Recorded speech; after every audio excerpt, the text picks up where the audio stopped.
Hello Aquarius, thank you for joining me for your weekly forecast for week commencing the 10th of April.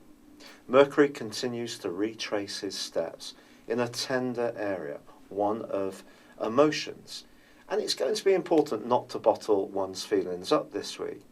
But there is also a full moon in the part of your scope to do with what you see as the truth of situations. Your sense of justice is going to be reinforced by this. It occurs on Tuesday. And also on the first day of this week, the Sun is still continuing to be in opposition with Jupiter, which is in the sign of Libra, where the full moon occurs. So communication this week, I think, is going to be a big part of really what makes this week important for you, because the Sun is going to go on from Tuesday onwards alongside Uranus, your modern ruler. This is going to electrify things. If there is something that you've not been saying, but you feel that you do need to find your voice around, then this is an opportunity to speak out in a very authentic, frank, but also very original way, because sometimes people follow the crowd, but you're much more likely to see things in a way which others don't. But this is a week when you can feel very passionate and persuasive about those ideas.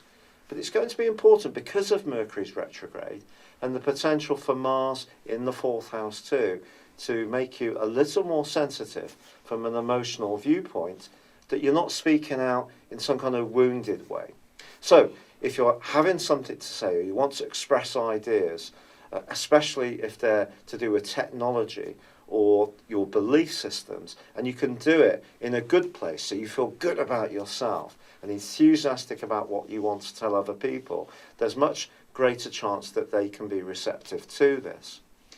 But also, Venus continues to square up with Saturn this week. Saturn, of course, is your traditional ruler. Now, in its more negative alliances, it can be obstructive. Venus is in the part of your scope to do with money now, but still continuing to twist backwards, and also values. And I think if you are in any kind of relationship where the future doesn't seem so bright, you can't quite see how you can cooperate with someone in the long term, then perhaps that's what you're going to need to speak up about. But by the end of this week, Venus actually starts to go forwards, which is actually very good.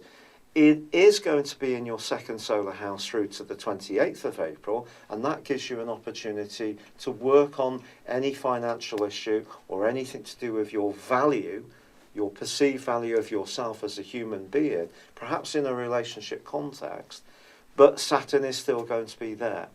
Now, when I say obstructive, of course, Saturn can also be constructive, because it makes us have realistic expectations, it keeps us earthed, and it is forging a fine link with the Sun in the last few days of this week, one which is going to go on through to halfway through next week. So the ideas that you've got that can go into your future, that do seem workable, but may be innovative and different, are given also a platform to thrive this week. So I think really the bottom line is how you feel about yourself, your emotional state, and how that's going to influence your communications. Because if you do speak, I think there's every chance that other people are going to be taking a big note of what you have to say. You can be more frank, you could perhaps be a bit more direct, you may surprise them with where you come from, but actually it could help to clear the air in a really positive way. It's been a real pleasure being with you. Thank you for joining me. Good luck, and goodbye for now.